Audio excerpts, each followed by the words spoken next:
So the last time we got to a point in the story of Bani Israel where finally they were saved from Firaun. Yes. And the famous incident happened where the seas were parted.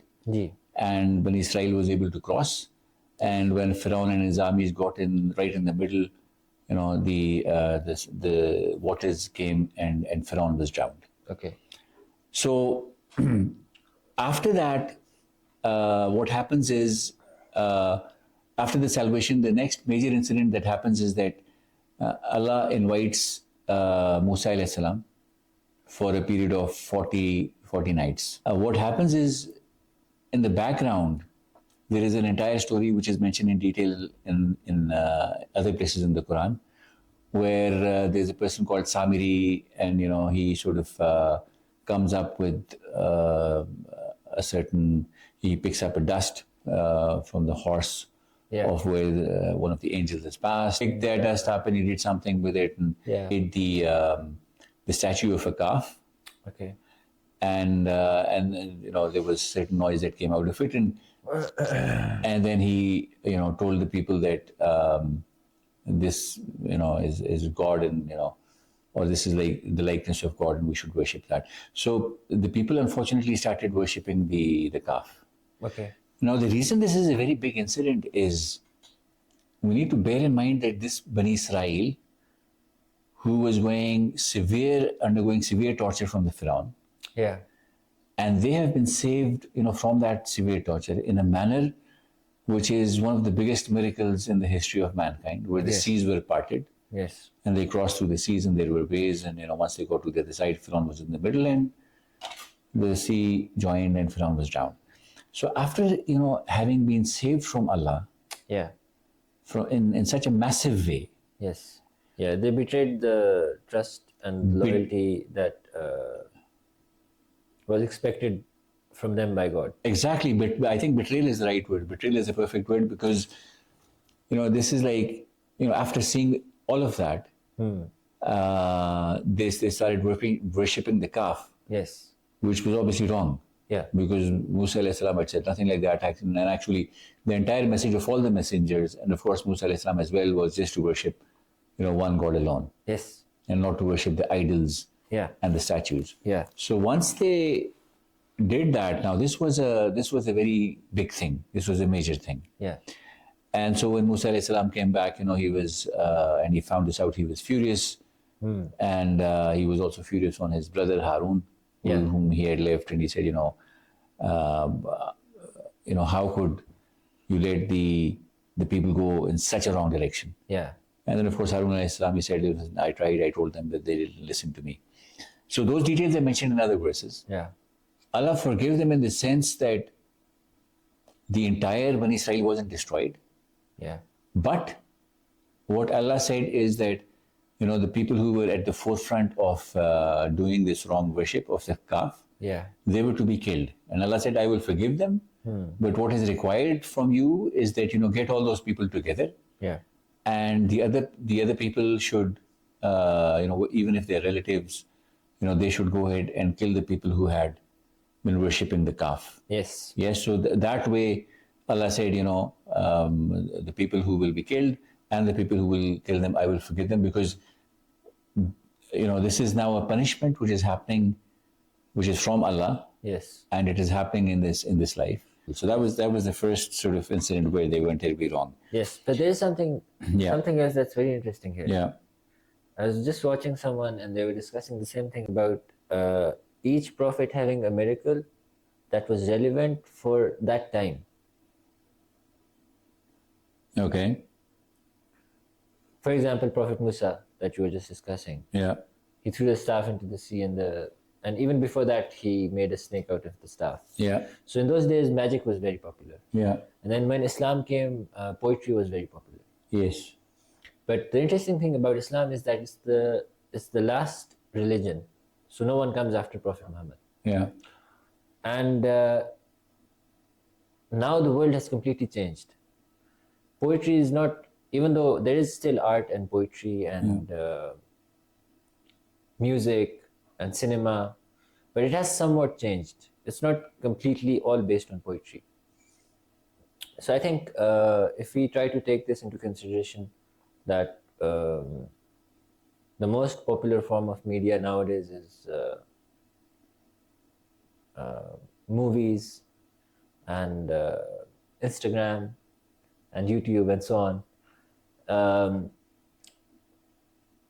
which is a new kind of test for the people of the world, I guess.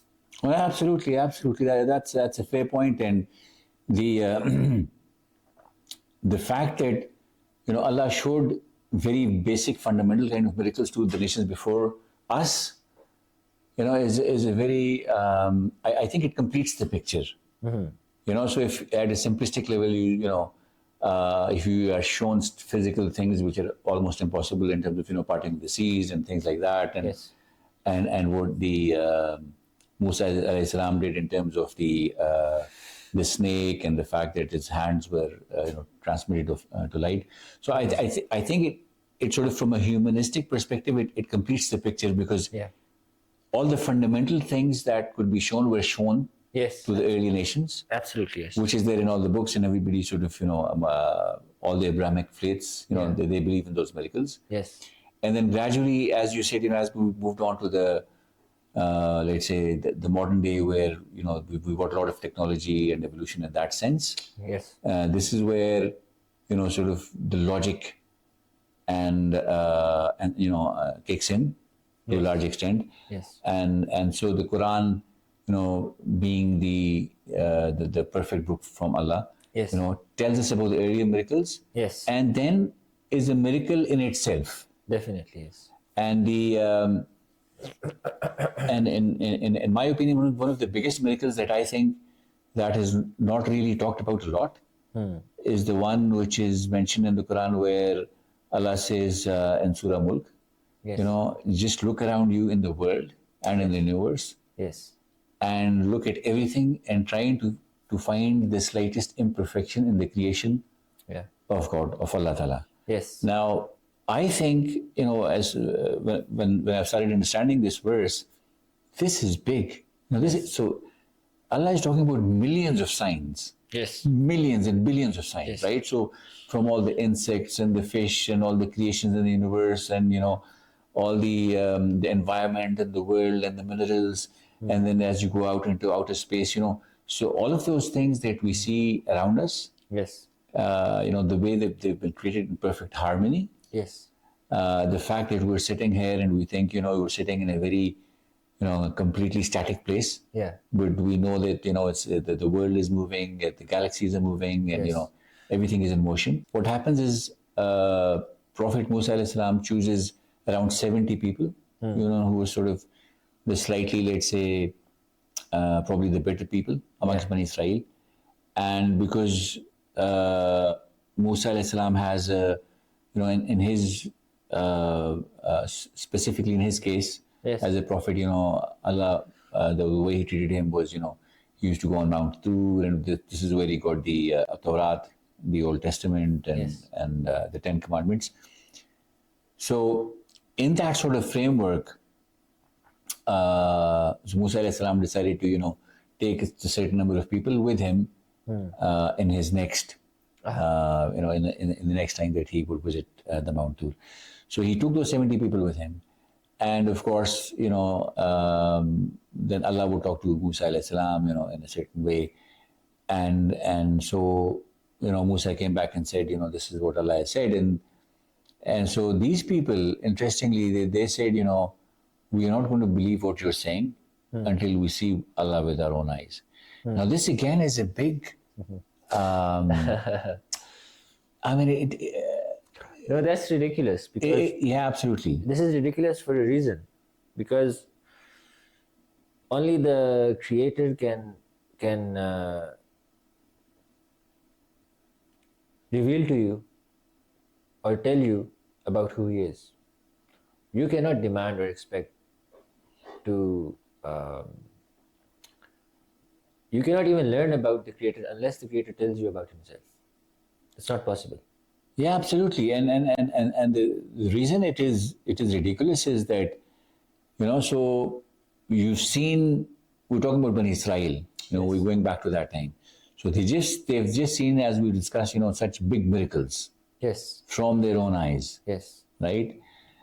And so they've seen that firsthand, Yes. and then for them to come and say, "We will not, you know, listen to you Yeah. until we see Allah." Yeah. This is really bad, and that is why what happened is when they said this, Uh-huh.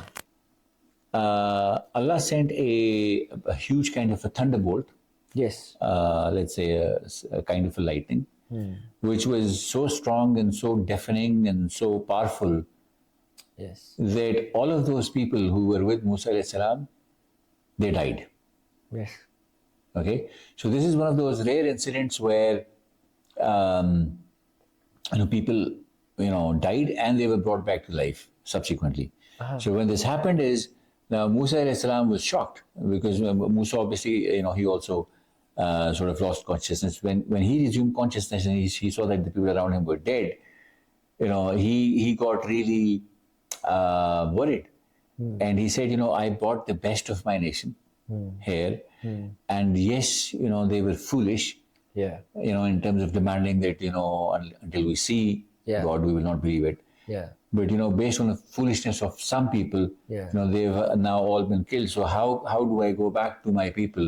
Yeah. And how do I tell them what happened? So he was, as a human being, he was like, feeling very helpless. Uh-huh.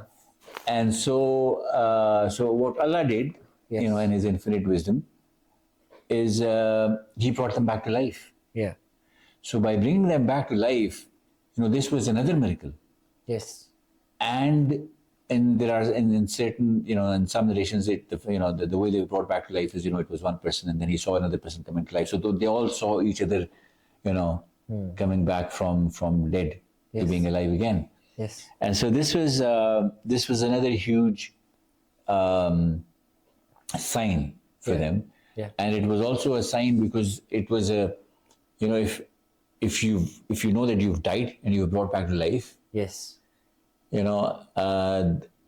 That should take out any of the ignorance or arrogance or any of those things, because you've seen how fragile life is, and you've seen that God is in total control. Allah is in total control. That's true. So this is what happened with Bani Israel, and so I think we'll stop here, Okay. and then we'll continue with the next verses in the next session.